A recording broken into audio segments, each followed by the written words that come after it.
Very good evening, ladies and gentlemen, and welcome along to week number 10 of the IPA Free Sports Champions Cup 2018. Stephen Jameson and Kev Barton with you for the first semi-final, which is just getting underway. Drew Hughes taking on Rab Fee. And we're away, and it's a decent break ball down, but plenty of congestion to observe here. Now, we were just chatting off air briefly there, Kev. You reckon this will be quite a close game. What do we know about either player? Well, we know that both players are in good form based on their recent IPA events. Rab Fee, he's a new professional this year, and Drew, he's been a pro for a few years, and he's coming into some pretty good form recently. But Rab Fee, he's come all the way from Ireland, and he could be the dark horse tonight. I think he's a very, very good player. Won the mixed doubles at the World Championships this year, and yeah, he's got a club over in Ireland, and I know he's been putting a lot of practice in. So yeah, he's whilst on paper tonight, Neil Rayborn is the favourite. I think we could see a Neil Rayborn Rab Fee final, but we've got four great players again on display tonight. So the old cliche, anyone can win. Yeah, absolutely. Should be an interesting night tonight. Neil Rayburn, as mentioned, in our second semi-final this evening, taking on JJ Fowl, and that should be a cracking semi-final in its own right. Absolutely, yeah. It's JJ the qualifier against arguably one of the form players of last year in Neil Rayborn. I mean, it's like placing your lottery tickets. I mean, it's virtually impossible to call some of these matches. They're so close, and over such a sprint as in a race to six. It's sometimes it can be just about who settles the best, who adapts to the conditions. We saw last week David Addinall in the final turnover again on the pre-night favourite in Gareth Hibbert. So anything can happen. Well, we have seen some. Where's the white going? Where's that white ball? That's down. That could be a costly error for Rab Fee, who looked pretty comfortable there. And I think that face says it all. Lovely shot. Potted the red and left the other one absolutely perfect, but just a fraction too much on the white.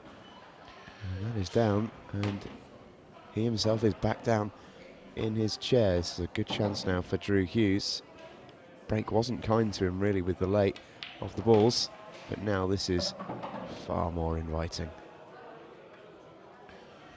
Yeah, and the way Rab has left that red near the left-hand corner pocket, he's made it a nice big pocket for the black to go into. But another inexplicable miss there from Drew, just when he looked to be in full flow.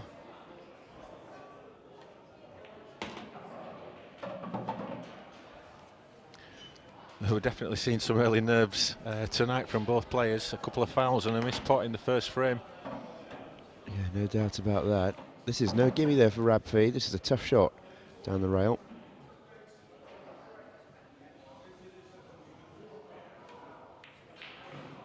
Plays it well.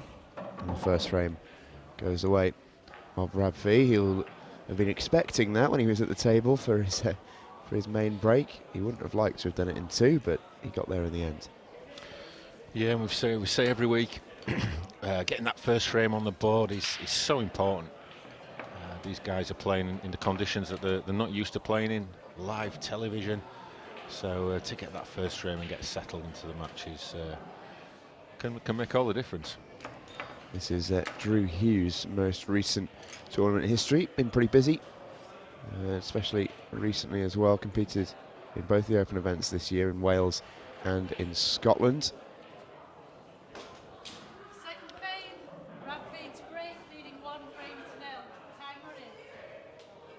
It's his opponent, Rab Fee, who's a frame-up who has the break in our second frame. He got into that all right. One of those yellows was travelling at the speed of light around the table. White stays safe. Has he got a shot?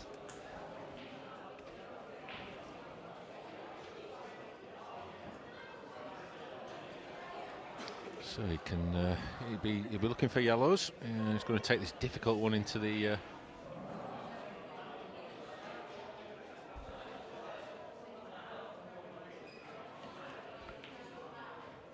Oh, he didn't quite get it. It wasn't easy. No, that was potentially the key to this frame, putting that first one, but now he's just handed the table over to Drew, so he's now going to look to capitalise on that error. I'm pretty certain he's going to look for yellows, but potentially he could take this long, difficult red into the bottom right-hand corner.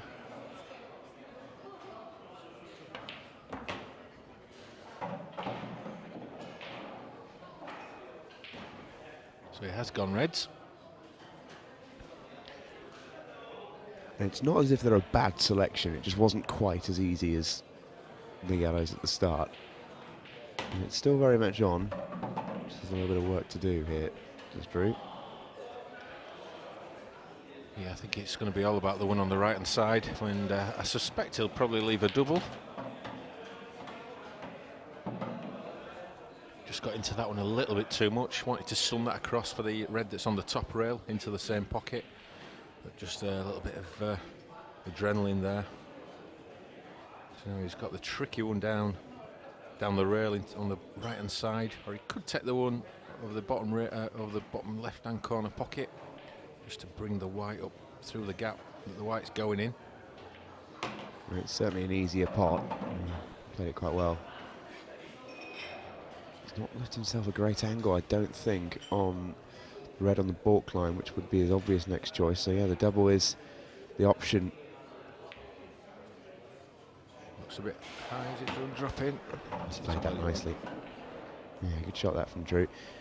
Easier shot than maybe it looks, as sometimes it is with the double, but had to get that right, and he got a perfect white ball as well, which means he can screw back up for this red.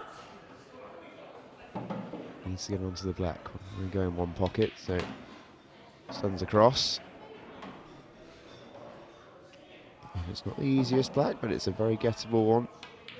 And he wastes no time. White might have been on his way in if he got any more onto that, but he's not too concerned about that. That is a frame apiece. It's all square. And he did not mess about there. Yeah, it was a confident finish in the end, bearing in mind the unforced error in the first frame. It was a good response there from Drew. So he'll feel settled now into the match, relaxing, few smiles. Knows he can't suffer the ultimate embarrassment of losing 6-0. So now he can... yeah, imagine doing that, eh? Well, as if that's ever happened. But yeah, looking a lot more relaxed now after securing that frame, and slotted the black really confidently. Yeah, he really did, and almost too confidently, because he played it with such sort of vigour that he so nearly stunned the white ball in after it. He's got really into that break as well. And 3 really decent breaks so far, and I think, again, he's a little unlucky that the balls haven't maybe sprung off the cushions as kindly as they might have, but this looks pretty well spread. So a lot will depend if that yellow, you could see the red. He's just landed a little bit in no man's land there. Just lost the white ball a little bit. Yeah, he does have a shot up to the top of the table. But it's a little bit chasey now here.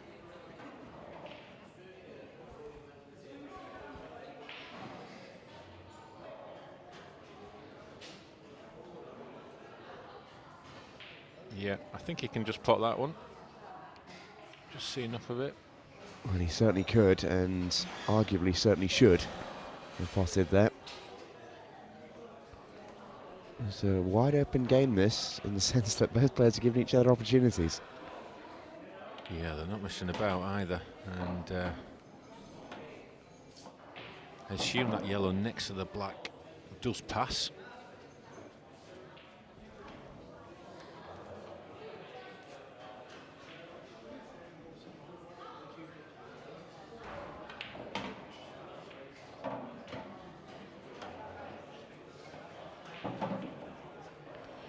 So if that yellow goes past the black, this frame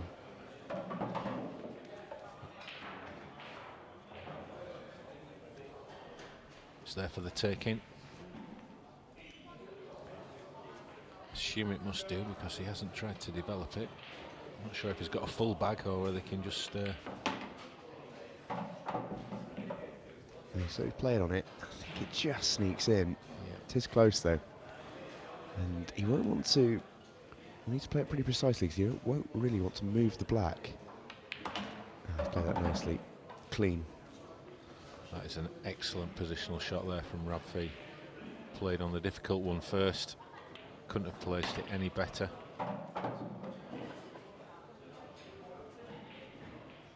It's one of those where if he'd have planned his next shot and placed it with his hand, that's pretty much where he'd have left it. It would have been exactly where he'd have played it.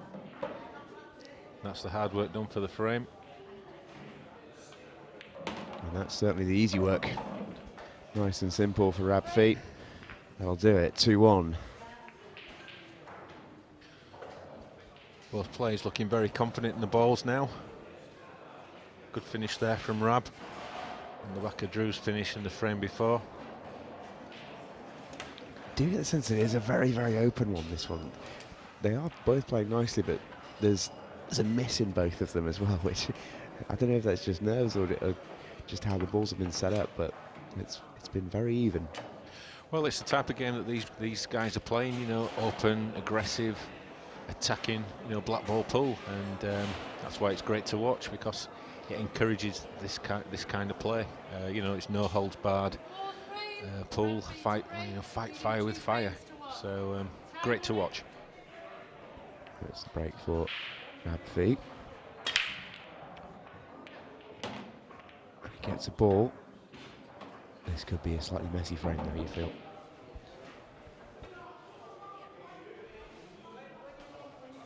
Got a very upright technique when it comes to the break. Doesn't really get down on it at all. He pushes it through. Just taking a look at that bottom cluster, that's going to be an issue for him. Yeah, but he can use the one over the red over the centre bag. Well, he can get straight into it now. Oh, and has he got lucky or has he been unlucky? So I'm not sure he's got a second ball hit. He's got into that really well, and if he'd have snuck up behind the black, he might have had a shot over the middle pocket. As it is, I'm not sure he's got anything. There's always something. It may not be great, but there's always something. I'm just thinking if he's got a double, but I think that yellow blocks the red through to the middle pocket. Anything your more professionally trained eyes can spot here? Yeah, he's... Well, oh, not quite. I think he probably had a two-pronged approach on that shot. He went for the double into the corner bag, as we saw, but I think he was also looking to cannon the white onto the red, onto the second red, to try and nudge it into this bottom left-hand corner, but just didn't quite come off.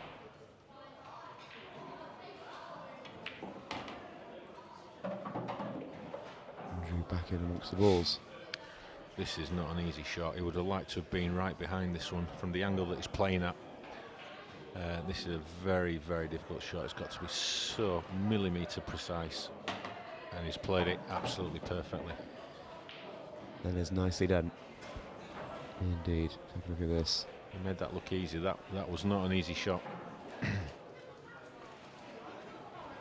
No, it wasn't at all. Now, it just has to be precise. These four balls at the top of the table will all have their pocket.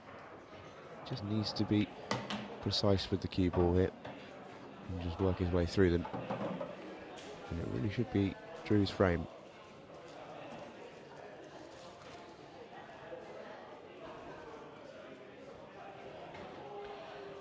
Yeah, just got to work his pattern out here, and just needs to leave the... Well, he's going to have to leave the yellow in the left-hand corner pocket as his ball to get onto his final yellow. It's near the middle of the table, but he's just left himself a little bit of awkward cue in there. Would like to have taken that one back again.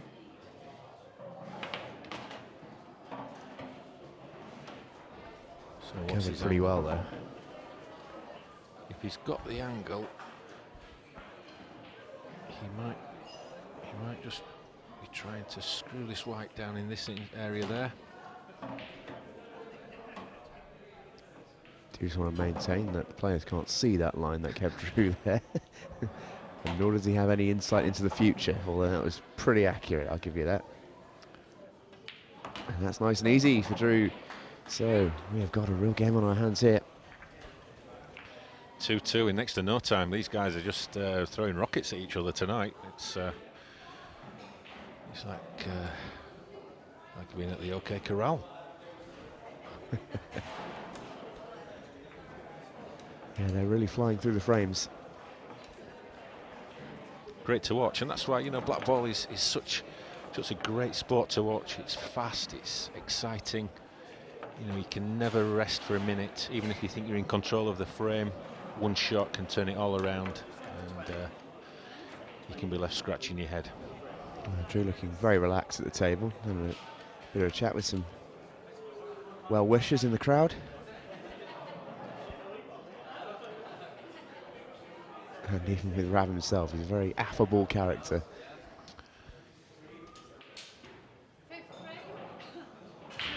Both guys enjoying the experience here.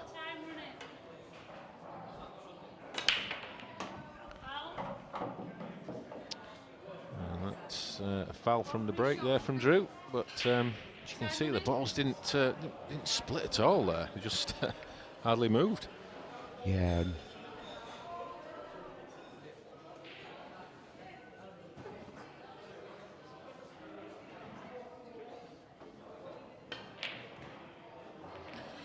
So Rab using his free visit just to try and develop that cluster, and done a pretty good job. I mean, those reds look pretty inviting to me.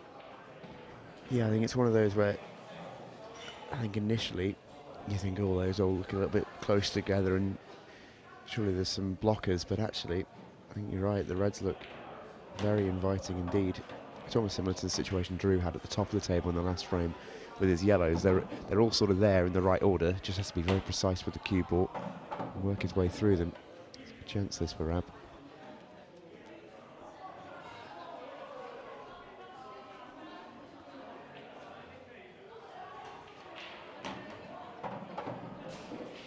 Didn't want to block that red.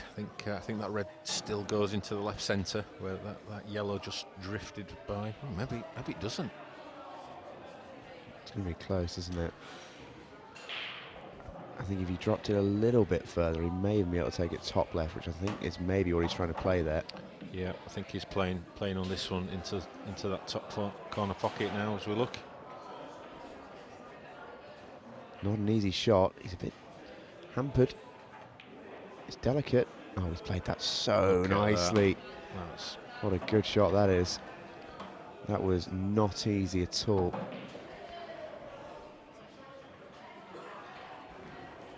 Not only the pot was tricky, but the way it had to be cued and played so delicately to hold for the next red as well. Really, really good that from Radcliffe. Shot of the match so far. He may just leave himself awkward for this black though. He needs to get this right. Has to go in and out of balk. Yeah, I think he'll be playing this with quite a lot of right-hand side. You can see there where he's queuing up. He was almost missing the white ball. He was queuing that much right side on. Take a look at that. Oh. Took the harder pot to guarantee the perfect position and just missed the pot. And that'll be so frustrating. Because as you can see, in this scenario, the yellows initially looked pretty awkward, but when there's only one red left on the table, they don't anymore. Yeah, it'll be interesting to see Drew's shot selection now. He could, obviously this red is blocking this yellow into this top corner pocket, but I'm not sure what he's played there. He's going to have to play safety now. It's pretty good. Yeah, quite straightforward. but very effective. And this isn't going to be easy. Where's his route? I think Drew was probably looking to take this yellow in off the red to free the pocket up. But, didn't quite get his angles right there, did Rab. Two cushion escape. Drew's going to take the free ball, shot and a visit, just enables him to free up this yellow. And actually running out of position. It's probably served him quite nicely there. That red now looks pretty safe. And the yellows look very inviting. yeah, and this to take a 3-2 lead in the match in next to no time. After going in off on his own break. Said each frame was open. It's rare that you win a frame after going in off for your own break. I'm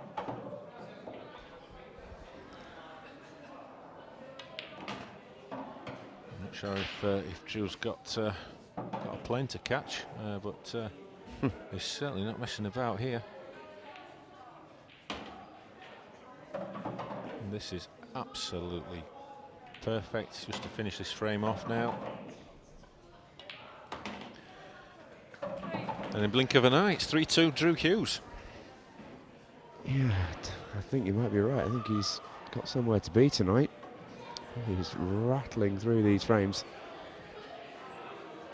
I mean, both players are not messing about. I mean, Rab, he has got a plane to catch because he's come from Ireland, so he's got a reason.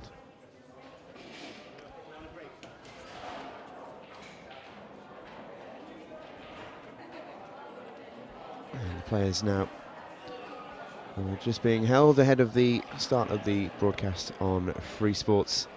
We'll be with you at 7:30 for the start, or the resumption rather, of the game. 3-2 to Drew Hughes. As it stands, it's delicately poised.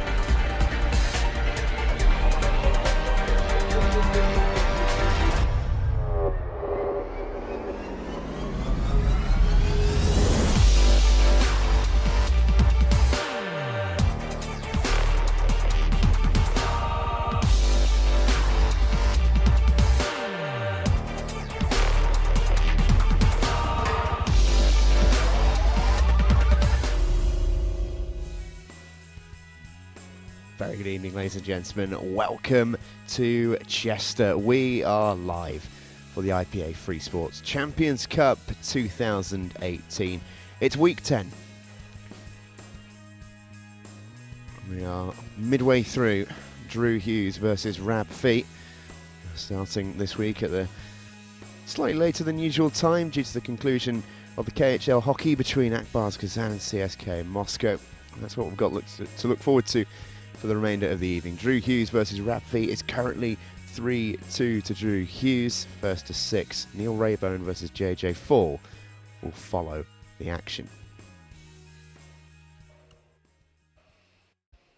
We see Drew Hughes on the left, who's been relaxed throughout. Rab Fee on the right. And Rab Fee back at the table to break. He is 3-2 down.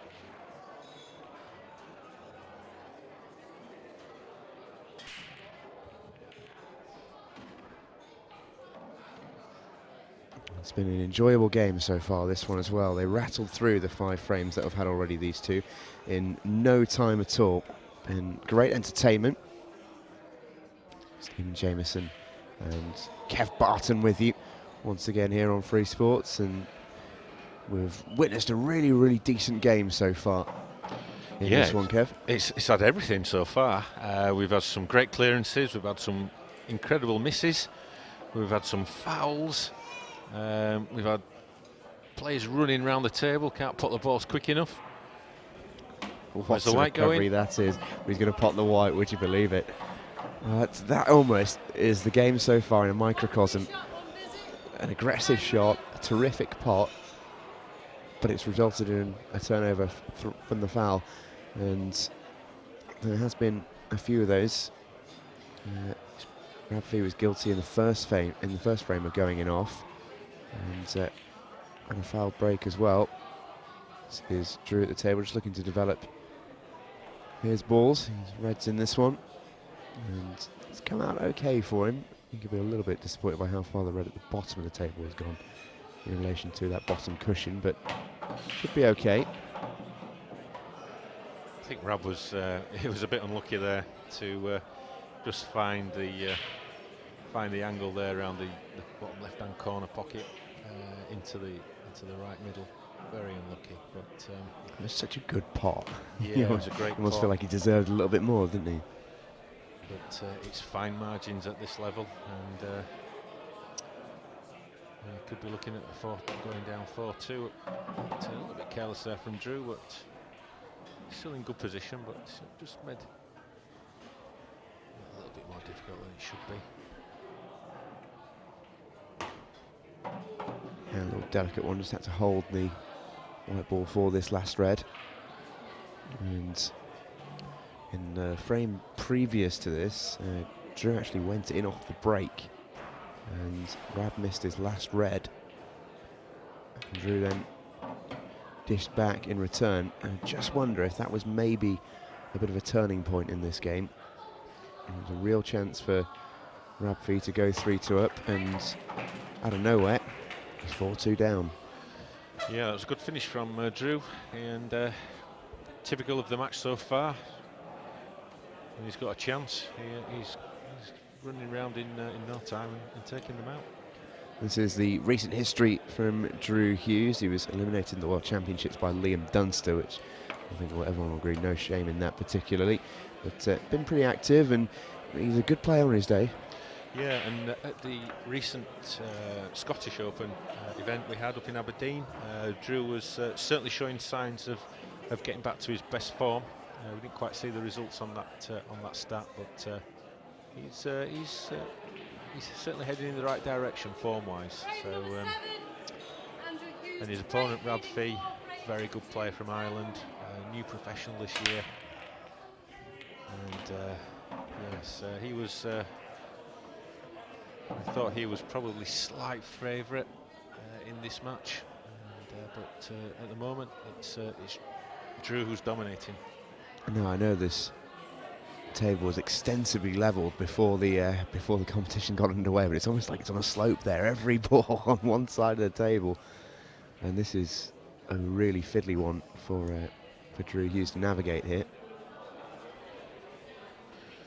I think his only shot he's got on is this yellow into the bottom right-hand corner as we're looking on screen now. And if he takes yellows, there's a few problems for him, most notably on the bottom cushion, as we look at it here. Did have another option, that's nicely done. But he needs to find a way to work his way into the little cluster of the yellow and two reds as a bare minimum. I think the ball nearest the right middle pocket, he can maybe pot from where he is, or he's going to look to disturb it. That's a good shot. He's played that with so much left-hand side. He almost missed the ball there. Like, that's how much left-hand side he played it with. It always looked awkward, didn't it?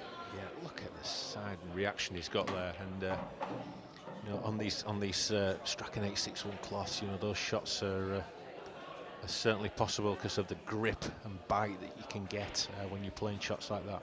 It executes it perfectly. A really, really good shot. Didn't really have any right to disturb that yellow, but he did it beautifully. But, he's played a good shot off it to free up that other yellow, and all of a sudden this is a frame-winning opportunity.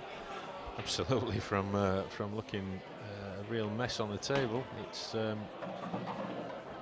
needs a bounce. It's okay.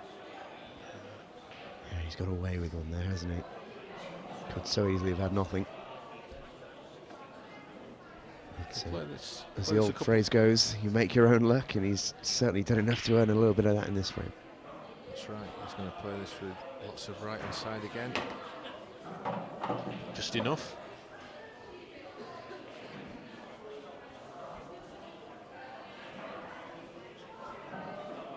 Yeah, just taking a little look. I think he's got just about enough angle just to run this through for the yellow on the top cushion. Black is a little bit awkward. I'm not entirely sure it goes to the bottom right as we look at it from the main camera.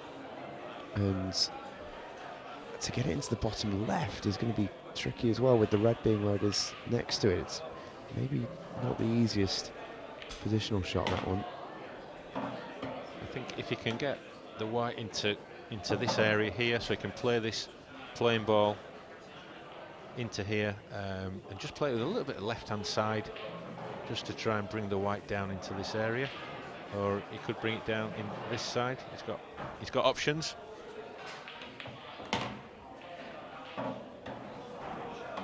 Option 3 was that one, and he's not left himself too kindly, but he's going to take this straight on. We've seen this throughout from Drew Hughes. He doesn't shy away from a challenge. Tough shot. Oh, that's a great black. Played it really well. Ripple of applause around the table as well, and rightly so. That was a really tricky shot. Straight down to play it, no questions asked. Brilliant. A great break and run out there from Drew Hughes. At the start of that frame, those balls were pretty messy, and he's taken out a high quality finish there. Rab Fee here with his recent tournament history, and he's a player that I remember we were talking before we came on air here on Free Sports Go about you really like the look of Rab and the way he was playing heading into this one. Yeah, the bit I've seen of him over the past sort of 12 months, I've been pretty impressed, and you know, he's had some pretty good results, and you know, he's early on in his pro career, so he's going to get some tough draws. But you know, last 16, his first pro event, the Welsh Professional, losing out to Craig Marsh. You know, he's certainly one to keep your eyes on over the next few months and years. Yeah, it always, from speaking to quite a lot of the pros on the circuit, everyone always seems to say the first year is always the hardest. Unless they draw me.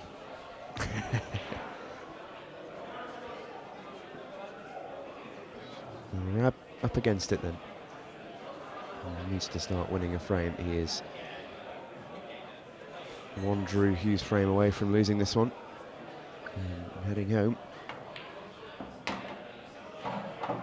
This is not an easy chance, but a chance nevertheless. Yeah, he's going to pop this into the bottom, into the right-hand corner, put lots of bottom left-hand side and try and disturb that red that's on the side cushion, just exactly there. Needs it to slow down. That's not too bad. Well, he got into it really well. I think it's probably about as good as you dare hope for it, really. It was a tough shot, though. He would have been fine if the red had gone in. That's the nature of the black ball rules. It would have been classed as a skill shot. It wouldn't have been a foul had that red had potted. So he wasn't necessarily worried about potting the yellow, but he had to pot the red as well. And in the jaws it went, back out it came. And Drew now has a chance to win the frame and the semi-final. Yeah, Rab's going to be really disappointed how this match has gone. You know, when we look on the stat board, he's made 4 fouls, and you know, at this level, you just can't afford to make that amount of fouls in a race to 6. So he's going to be, if he's played his last shot, he's going to be, you know, bitterly disappointed at how this match has gone for him. Yeah, I think it says a lot though. We've played 7 frames and there's been a foul in over half of them from Rab. And the way that Drew is playing, particularly in that last frame, he's looking very, very impressive. It's slightly awkward positional shot there, and touch ignored himself here. It's not the easiest shot. Awkward cueing. But the way he plays is he almost doesn't allow the shot to get into his head, does he? Doesn't allow any build-up. You get the sense that he could be on a black ball to win the world title and he play it in a couple of seconds. Absolutely. He's, I think it's just you know, resembling the confidence that has been building in his game over the past few months. I think he believes that his game is coming together, and you know, he's not letting the occasion get to him in any way, shape or form. So a bit of a thin one here. But, don't expect him to miss it the way he's playing. Yeah, if you thought the last one was a bit fiddly, this one is very fine. Let's going back across the table. We'll need a bit more of a bounce. Won't want it to sit on the cushion. And he's just about okay. This is a tricky black into the middle. I don't think the double's on. We're about Was to find on, out. and that's what he played. Well, that's how you win a semi-final. Beautifully done from Drew Hughes. Took him a little bit of time to get into that match. It was very to and fro in the early frames, but goodness me, what a finish. You see the final stats there. It's a great win for Drew Hughes. Yeah, it was a good performance, and you know, we've said that his confidence and his play has been on the up over the past few months, and that was just a continuation of that form. And whoever he plays in the final, be it Neil Rayburn or JJ Fall, they're going to have their hands full. Yeah, absolutely. And that semi-final will be coming up for you very shortly. We'll hear from the victorious Drew Hughes after the break.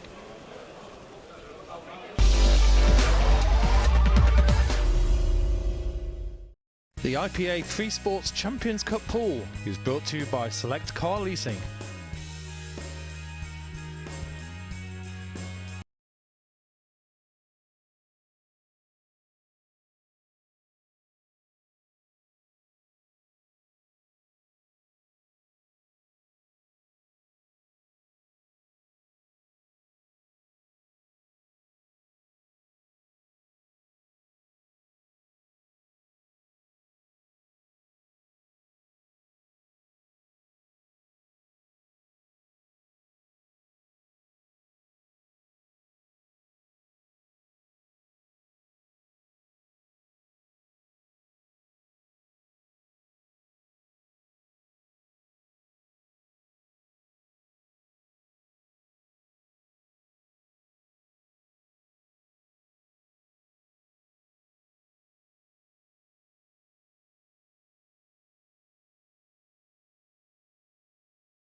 The IPA Free Sports Champions Cup pool is brought to you by Select Car Leasing.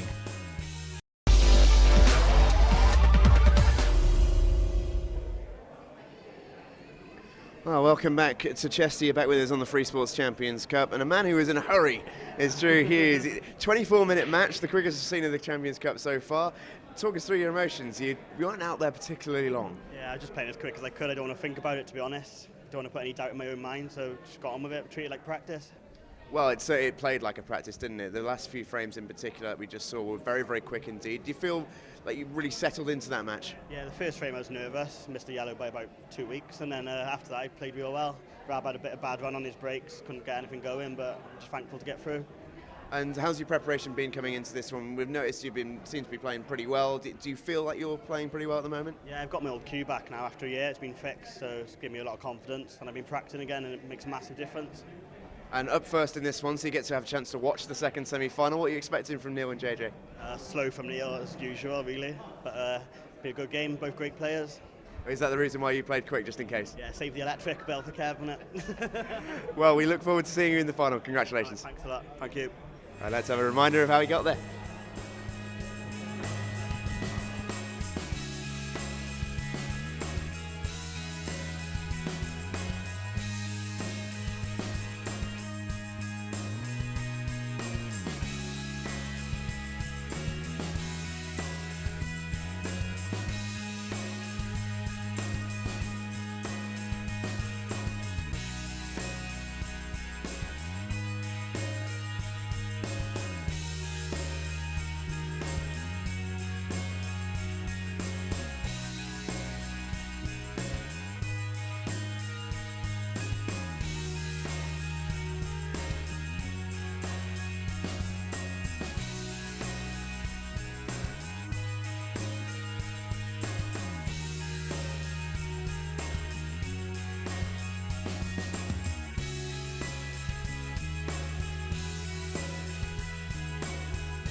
Well, what a superb performance that was from Drew Hughes. It was 3-2, it ended 6-2. He really ran away with that as soon as we came live on the air on Free Sports. Next up is Neil Raybone taking on JJ Fall, and it should be a cracker. We're looking forward to this one. Great to hear Drew giving his pal Neil a fair amount of stick in that interview. Neil is renowned for not being one of the quicker players, shall we say. That's him there on the left of his shot, JJ on the right. As we join the action for the lag.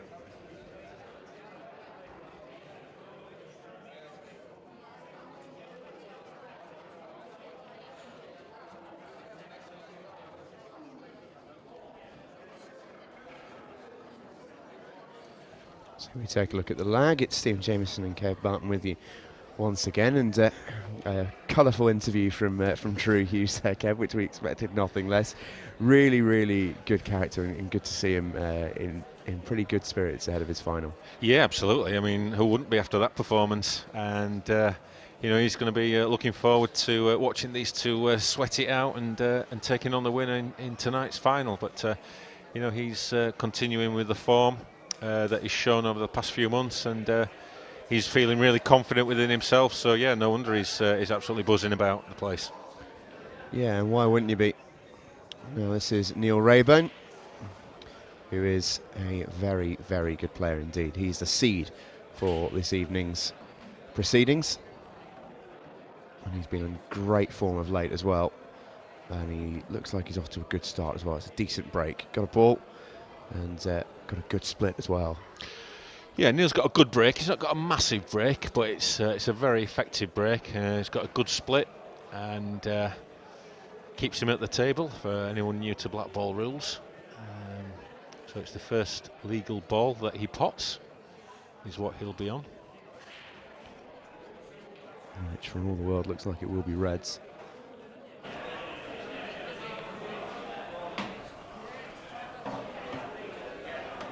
Obviously a couple of issues that he's taking a look at. The red that's nearest the black could well be a bit of a problem for him, as well as the one on the rail. And also the one by the pocket might not be the easiest to sort as well. I think if he's got the angle to get onto this one, which he could well be on now, then so he can put that into this corner bag and then just try and disturb this yellow there, just to free up that red. So really, really complicated shot, but you know, the form that Neil's been showing over the past 12 months. So it looks like he's going to play that shot now. It's a thin cut back into the corner. Would have liked to have just come out another couple of inches. Yeah, this isn't the easiest shot at all. Such a solid player, Neil. You know, at any tournament he's in, he's always at the business end. Won quite a few IPA titles over the past couple of years. Oh, it's a good shot. He's, if anything, a touch unlucky. He's not got a particularly easy pot into the top corner, which you might have expected. So he might have to take the red into the middle. But that's about as good as he would have hoped for that to come out. Yeah, played it well, and you know, he's the last sort of 12-18 months. I mean, Neil's always been a really, really good player, but the sort of last 12-18 months, I think he's gone on to another level. And last year he was up there with the Player of the Year. He was so consistent, so solid, so difficult to beat. And I think that's the thing with Neil, isn't it? That it's the consistency. It's not necessarily maybe his peak powers. He's absolutely unplayable on his day, and you know, occasionally has down days. Like you see with some players on the tour, they can look like the best player in the world on one event and go to be one of the worst on another. Neil is just so solidly, consistently good. yeah, and he's got a table at home, and that obviously helps. And you know, I know he's put some hours in on that table. So he leaves this red at the bottom of the table for last. And it looks like it's going to be a thin little cut, which is... it's not as thin as maybe I first thought. He should be able to hold for this black fairly comfortably. Just needs to be precise. There it is. A bit like that, and that's the beauty of these cloths. You know that it's going to go absolutely dead straight where you hit it. There's not going to be no turn, no naff, no finger marks getting in the way, and you can play those shots with absolute confidence, knowing it's going to go exactly where you hit it. Well, breaking dish from Neil Rayburn, and as we alluded to during the conversation, that break, he's been in very decent form there. As we mentioned, it's not necessarily the fact he's winning events, it's the consistency. Quarter-final, last 16, semi-final, quarter-final, last 16. He's always there or thereabouts. Yeah, and look at the names in the right-hand column, the players Yeah. that he's taken to beat him. You know, world champion Ben Davis, world championship runner-up Simon Ward, world champion, ex-world champion Gareth Hibbert, pro #1 Mark Farnsworth. This is a company that Yeah, that he's in. absolutely. And we see the one in the middle there, the 3-2 against Simon Ward. That was the World Championship semi-final. That was live on Free Sports, I believe. And what a game it was. I think me and you commentated on that one, Kevin. The tension of that game, it was such a brilliant match. They really took each other the distance. It was a great match to watch, great match to commentate on, and a great advert for our game. It was indeed. And here we take a look at JJ4, who eventually got a ball there. Just looked for a second like it might come up dry, but one of the last balls on the move ended up in the middle pocket, and he's at the table, which is the main thing. It's a good split. It's maybe not the most simple of lies with the balls, but he's at the table. That's the main thing. That's what he would have been hoping for there. He's just had to watch Neil break and dish, which is one of the things you've just got to get used to as a pool player. And he's finally at the table, and he's got a ball down. And JJ4 is looking at reds. Yeah, and JJ is the local qualifier from his club. It's Savannah's, from the outskirts of Manchester, and he won the qualifier there to earn his place in the tournament.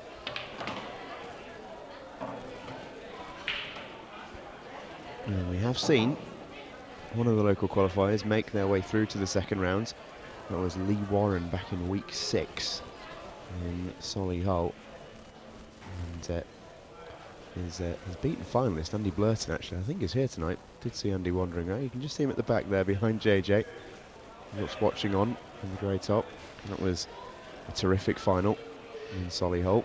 Watching local qualifier Lee Warren in an FA Cup-esque upset on the TV.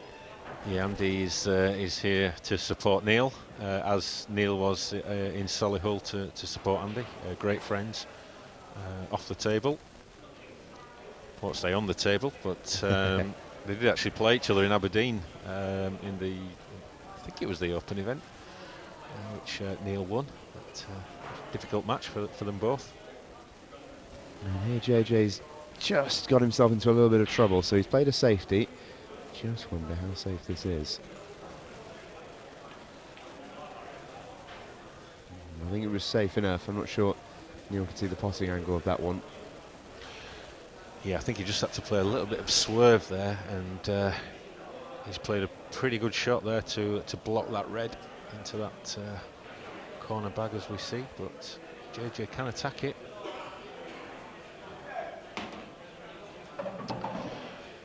He could have, if he was going to go for the pot, I think he could have played it off the yellow if he was wanting to play the aggressive option. I think he probably tried to cover the bag, playing it at that pace, just misjudged it, never left the pocket.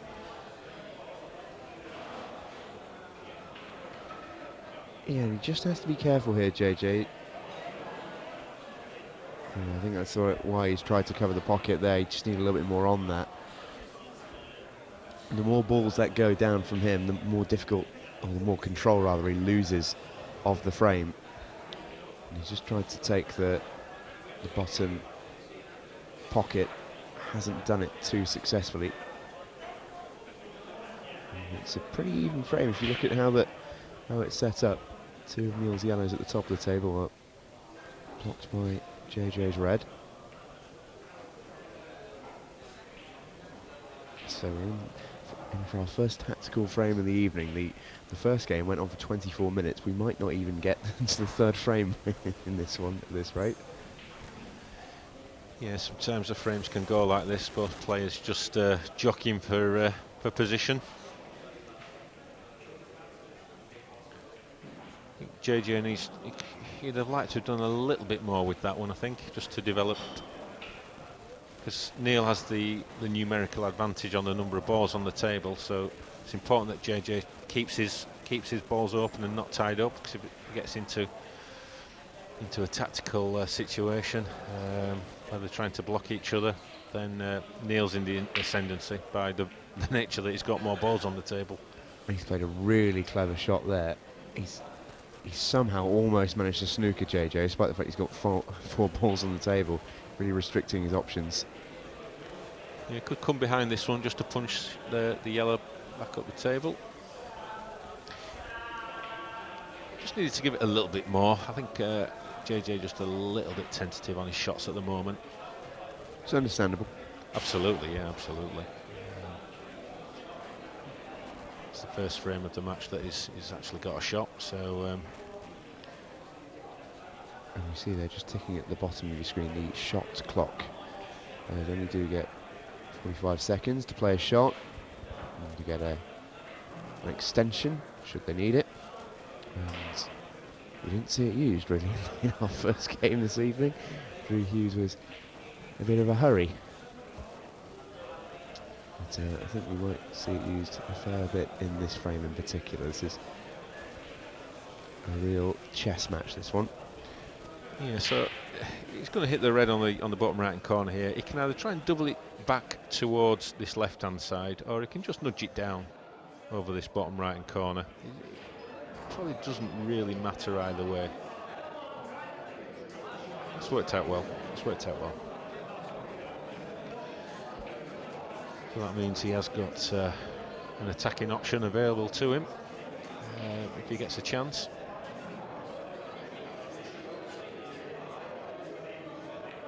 Yeah, he's going to try and tighten things up over in that left-hand corner area, which he has done. Oh, I hope you're comfy, ladies and gents. But you know, it's easy from the commentary box. I mean, there are aggressive shots he can play, but you know, JJ's probably not thinking that aggressively at the moment. No, it's tough, isn't it? I mean, the fact that the three balls in the bottom left are chained together does mean he has got that option to go, but by that same token, his red on the top is very difficult. He could look to play, you know, something really adventurous if he was feeling, you know, maybe if it was 3-1 up, or you know, What's in the the thinking match. behind that shot? I'm not sure to be honest,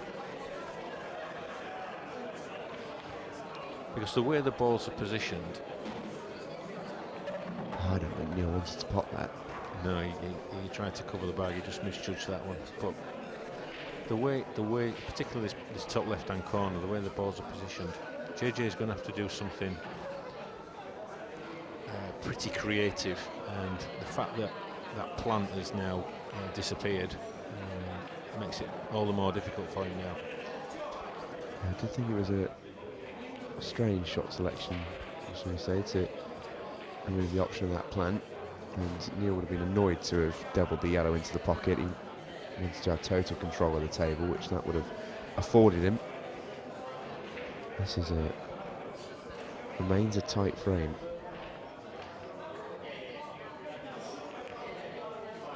Now that's an attacking option from Neil. Very attacking. He's almost forcing JJ's hand here. Is JJ going to take the bait?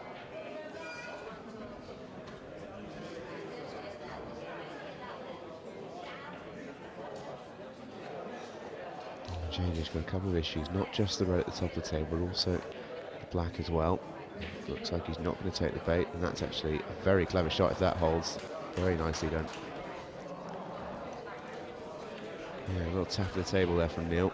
An acknowledgement of that one. That's a very, very good shot. A lot of dimensions to that. Yes, he's certainly glad he didn't hit it any harder. Otherwise, I tell you the red what, was in. Neil looks like he has got himself a snooker hit. And it just goes back almost to what we were saying about Neil earlier on. Such a consistently good player, and in that sense, no real weakness to his game. He's just as comfortable in a safety scenario as he is when all the balls are clear. Yeah, so because of the position of the red in this bottom left-hand corner, you know, JJ does get an opportunity. He can play. He can look to be aggressive and try and develop this cluster in the top corner. The only thing he's got to be wary, of course, with the black ball rules is that you know, Neil can play the skill shot.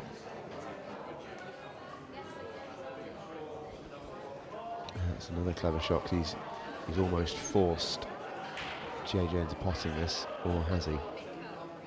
JJ won't want to. I think he can just sneak around it. Yeah, he can. That's how tight it was. That's a good shot there from JJ. So, assuming that one, the red on the right, near the right centre, assuming that goes into that right middle pocket, JJ's going to be looking now to put any of these two in the bottom, at the bottom end of the table, and try and crash that white into that cluster to develop the red. And Neil's going to be aware of that, so he's just going to keep things really tight, just cover this ball.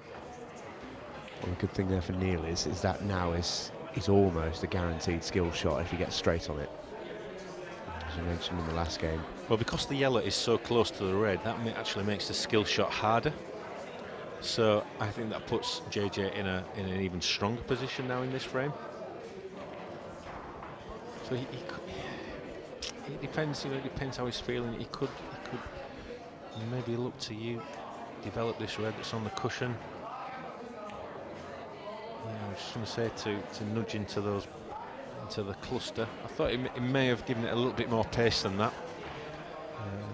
Yeah, it's a tough shot, that, isn't it? He's in his head. He doesn't want to hit it too hard because he opens the frame up to potentially losing it. Yeah, Neil just trying to nudge the block into a tougher position.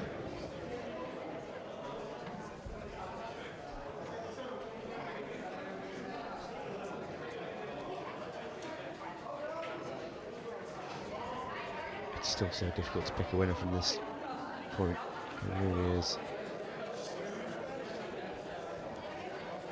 Who's going to blink first in this game of cat and mouse? The good thing for JJ is that it's interesting.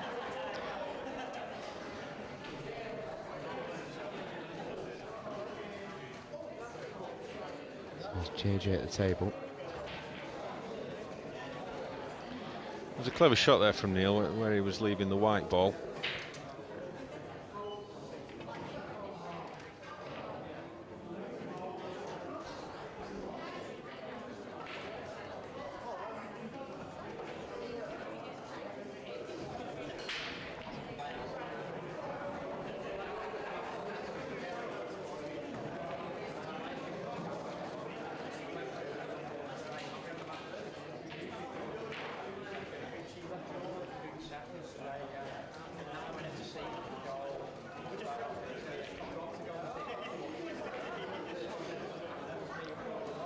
No real advantage for either player at the moment. They're both just. I spent a good 10 seconds almost surveying the table, just trying to think of a way that this could come to a conclusion.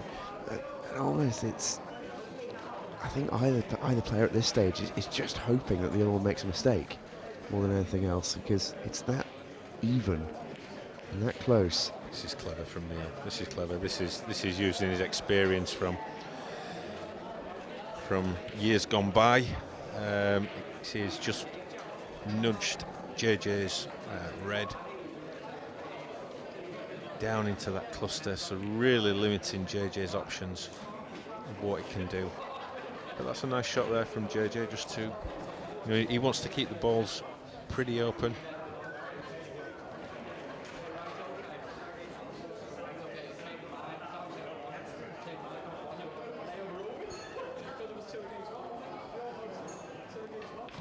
So it depends how JJ sees it.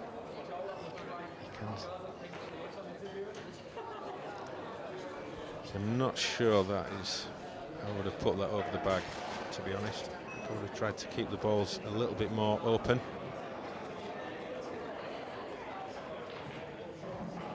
And it's rare that you get shots like that in black ball.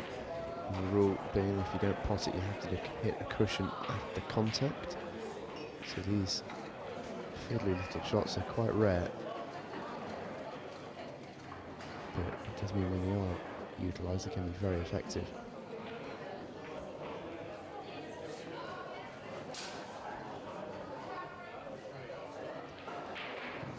Getting up to the 15-minute mark in the frame.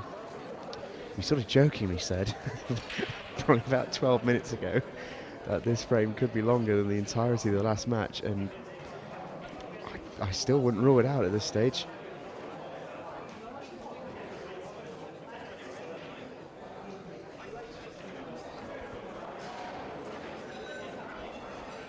You can see it on screen. The match has been going 19 minutes, and we're just into the second frame.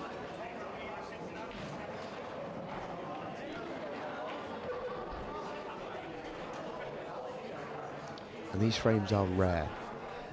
They really are. A frame this tight, usually, when you get safety battles and tactical frames, it tends to be one player in the ascendancy, and it gradually works itself out. This is genuinely so even and so close. This is why it's taking such a long time, because neither player's giving an inch in it. Yeah, definitely. And there's still another good 5 minutes at least left in this frame. But a lot of this stemmed from when JJ put the the second red into that cluster on the top right hand side, as we see. He could have tried to keep the balls a little bit more fluid, a little bit more open, just to give himself more options, because ideally he wants to get a red down to the bottom end of this table so that he can gain a better position or develop this red that's over this bottom left-hand corner. So Neil's one of those players who doesn't look particularly pleased any time he's at the table. The puff of the cheeks there, I think, said it all, didn't it? yeah. This is mental work to... So Neil's in the advantage now. It's just going to take him a few shots to try and ram it home. He'll be pleased with that. He's almost trying to force JJ's balls to get over the bag or to pot them. He can play this with a bit of force if he's feeling a little bit more positive, I think.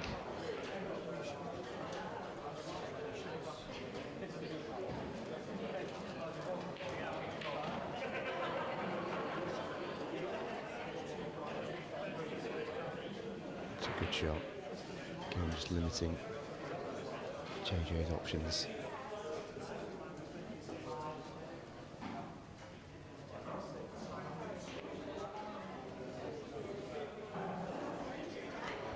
At some point Neil will look to go. When he does, is anyone's guess.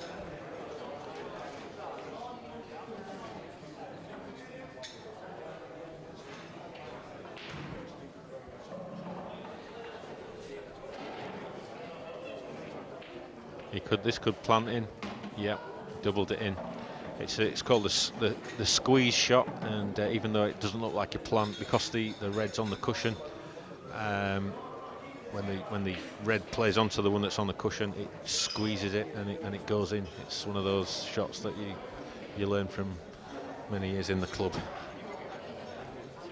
Here we go again. So you can see it's not a plant, but it just squeezes it and in it goes. There's still no guarantee that JJ's got the chance here. That drops. I'm not sure how he goes about getting that red in the bottom left. So the interesting thing is that if the white get through the black and yellow to kiss that to pot that red?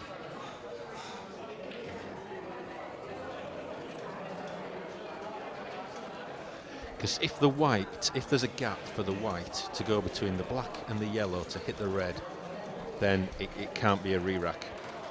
If the black was sat on top of the red, where the yellow was now, and JJ pots the red, then it would be a re-rack. He's played a great attempt there. Oh. If he'd have nudged the black, it might have been there for him.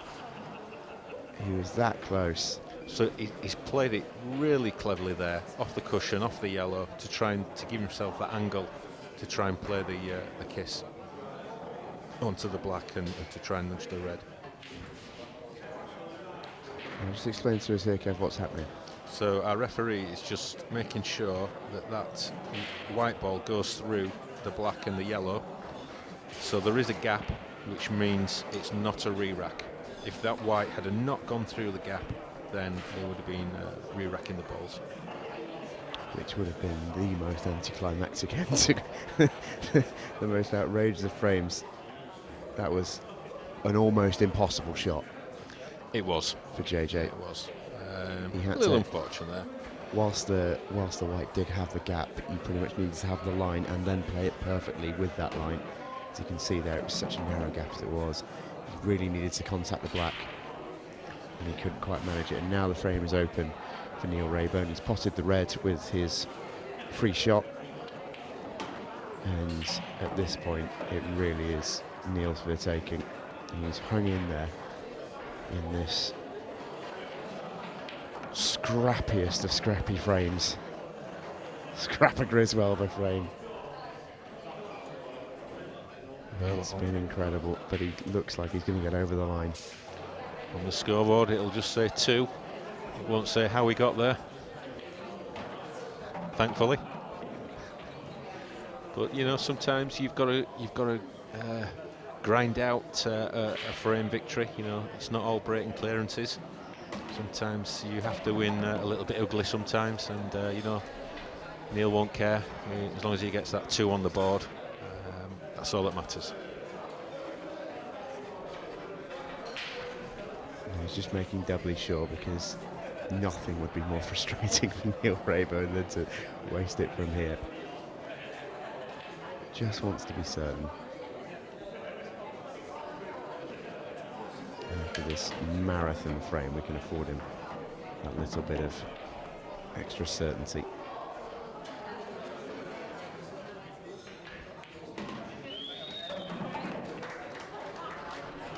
Goodness me. Well, we're now at the 26-minute mark. That is longer than the entirety of our first semi-final. The magic of Paul. Neil Rayburn heads into a 2-0 lead. Goodness me, what a close game it was. If we take a look at JJ Fall's recent tournament history, he's been pretty active on the circuit of late, and he's an amateur who's got a little bit about him. He's quite regular on the scene. He is. You know, he's been around for a long time as JJ. You know, South African international player, and you know, he's a tough competitor. And you know, he won the qualifier to get here, so he showed his pedigree. And you know, he's had some good one-off performances. Never quite strung it together on the IPA for you know, a full tournament. But you know, there's certainly a really tough cookie to beat. Yeah, he was at the World Championships in Bradford. He was perhaps a little unlucky to meet Simon Ward in round 2. He was duly dispatched. But so Neil Rayburn back with the break. And is that white going to go in? Oh, it is! Well, can you believe it? I can't believe there was enough revolutions on that ball to take it in. It looked like it was going to stop on the edge. If there'd have been a little bit of chewing gum or anything there, it would have stopped it. But unfortunately for Neil, it just had enough legs to get there. But this is exactly what JJ needs now to get into this match. He's got a free visit now, and just going to develop this red that's tied up, and every red goes. And he's really got to be taking these opportunities now if he wants to get into this match. Yeah, this in theory is the easiest setup you can get, with a free shot to develop, and then off the break from your opponent. When the break was pretty kind as it was, you know, these are the chances that really have to go. JJ Fall is to spring an upset here on Neil Rayburn.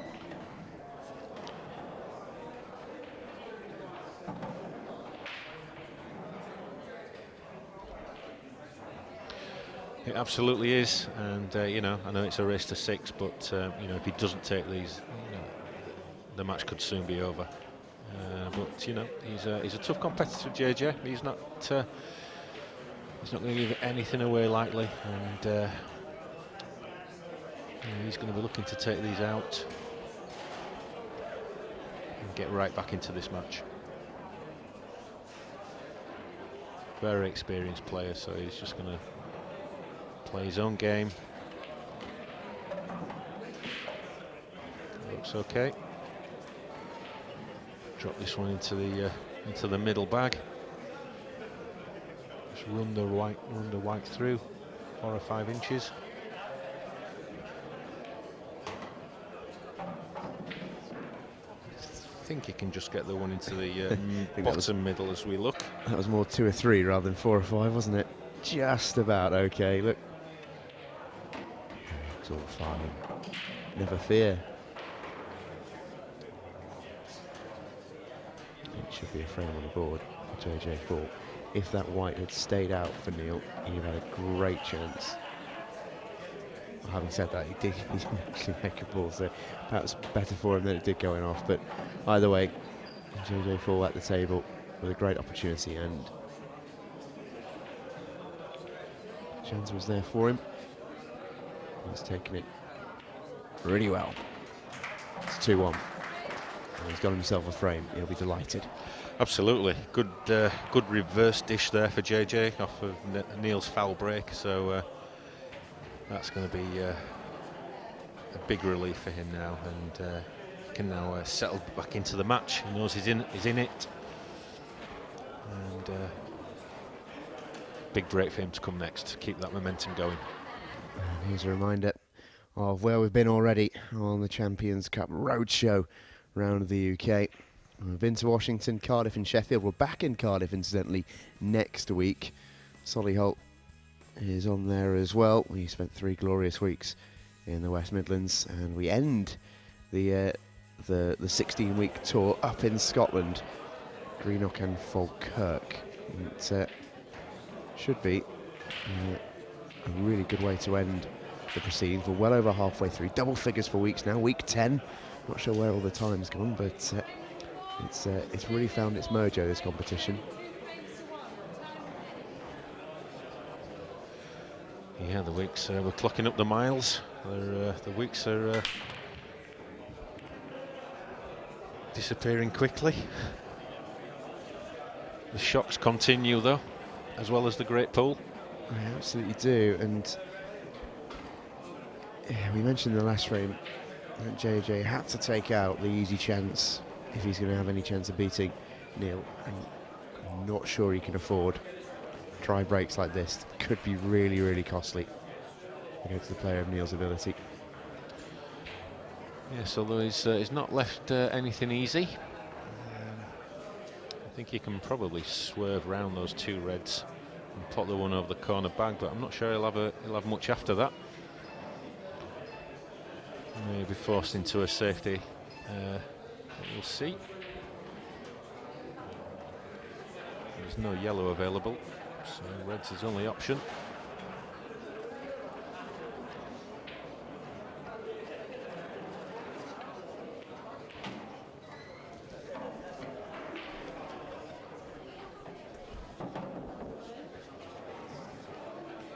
So I think he'll be just playing a little safety behind this red on the side rail. And just overhit that one. It's not necessarily the end of the world overhitting it. It does mean JJ's got a bit of an easier hit, but if he hasn't got a shot to pot, it might actually end up favouring Neil, that ball coming out the cushion a little bit further. Makes it easy for him to pot. Yeah, it leaves JJ not a right lot, and you know, Neil's going to be looking to be going for the frame at his next visit. It was just that he couldn't go for the finish after potting that first ball because he couldn't get any position at all. So just did overhit that one a little bit. He just tried to make it awkward, JJ, and he's a reasonable job of doing that. Whether it's going to stop Neil, I'm not convinced though.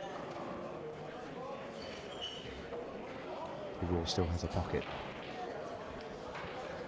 Yeah, he did what he could there, JJ. He just tried to make it as messy as possible. Is that going to reach? Just reached the cushion. A few more tactics here. JJ does have a potential opportunity to put the cat amongst the pigeons, making Neil's next visit awkward. Neil almost waiting for the perfect time to strike in this one. But it's not going to be easy for JJ, but if you can make it difficult for Neil won't regret. Called his extension there. He was down to 8 seconds on the clock.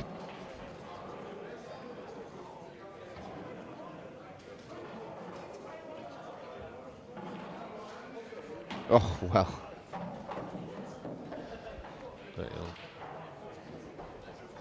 What a remarkable shot that is from JJ.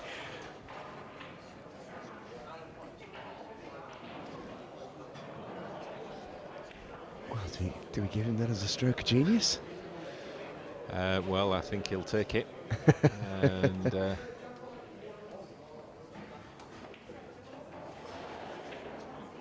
think that's going to make it. He's unlucky. I don't think Neil will mind that too much.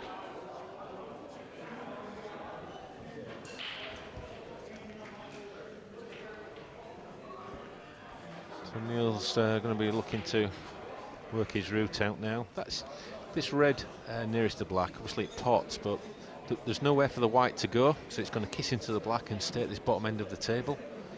So that's just what he's trying to work out now.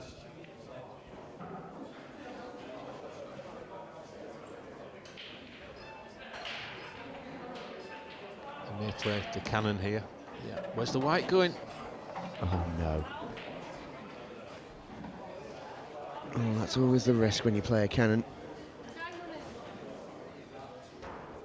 Just needed to kiss the yellow a little bit fuller. I mean, he was a little bit unlucky where the white flew into that centre bag, but not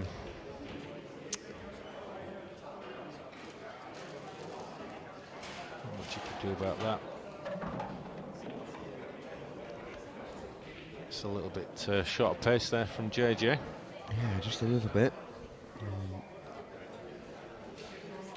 He'll be thanking himself for that positional shot, that's for sure. Got Neil's red out the way, but he's left himself a tricky one. So tricky, he plays the safety. It's a good safety, but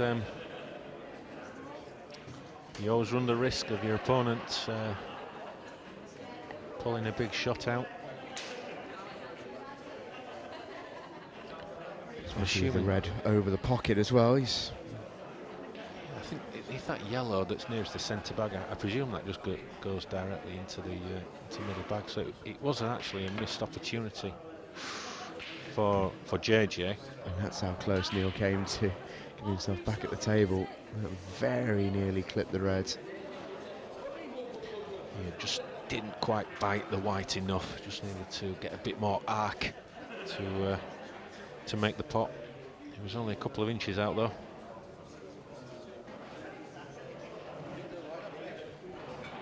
Well, this frame is at JJ's mercy, and all of a sudden from 2-0 down, he looks like he's going to tie it up at 2-all. We've got match on. Yeah, absolutely. And there's your answer as to whether it went. Again, I think he's underhit that a little bit. I think he wanted to come another 6 inches for this yellow that's nearest the black.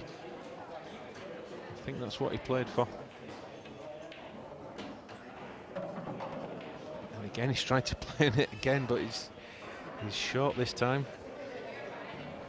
He's going to get one more opportunity to get position on that, which will be from his penultimate yellow, I suspect. He'll take these 2 into the right middle, and then the 1 into the left middle for position onto the one above the black.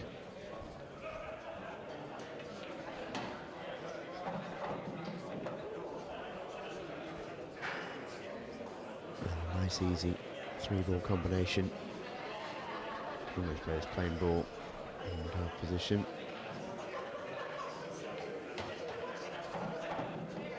Which he does. And JJ Ball in with a very good chance here. They're tying this one back up.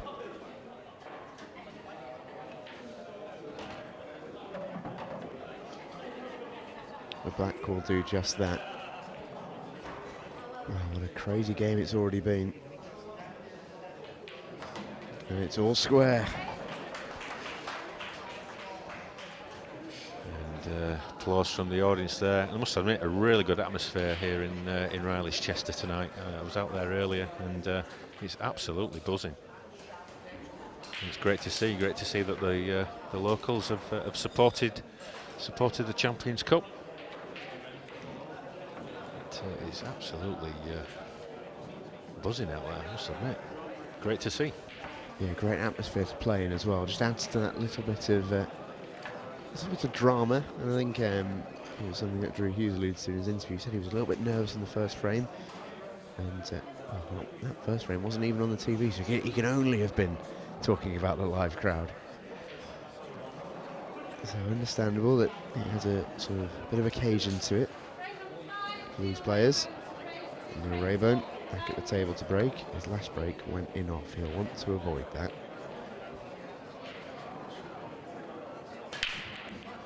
Plenty behind that one. Where's the white? Oh, goodness me. Just goes to show, doesn't it? You can do as much as you like from the break, but sometimes it's just not going to go your way.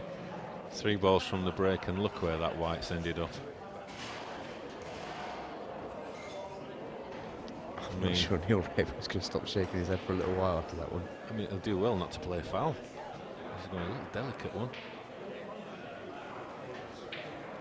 It's actually a better shot than it looked, even though it was just a nothing shot. Yeah, absolutely.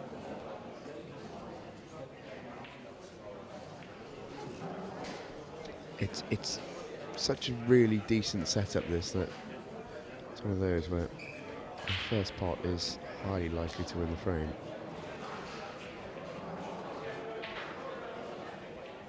Just looking at the balls at the top of the table, that just shows you how well he got into that break.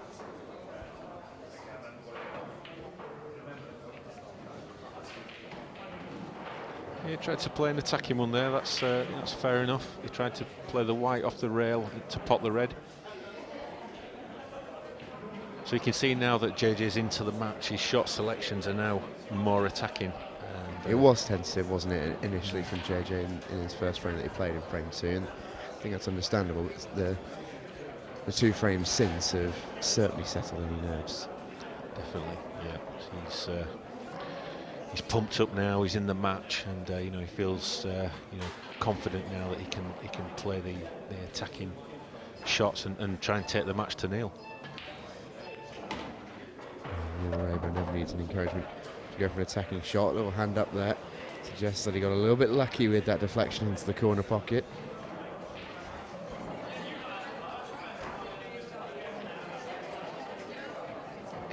Awfully red. Indeed. I think it was probably just about on line as it was.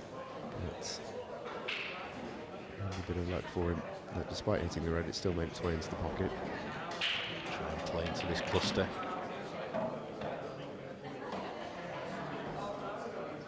It's come out okay for him, I think. He's still got an option down to the bottom of the table. Yes, his options are not very pretty at the moment.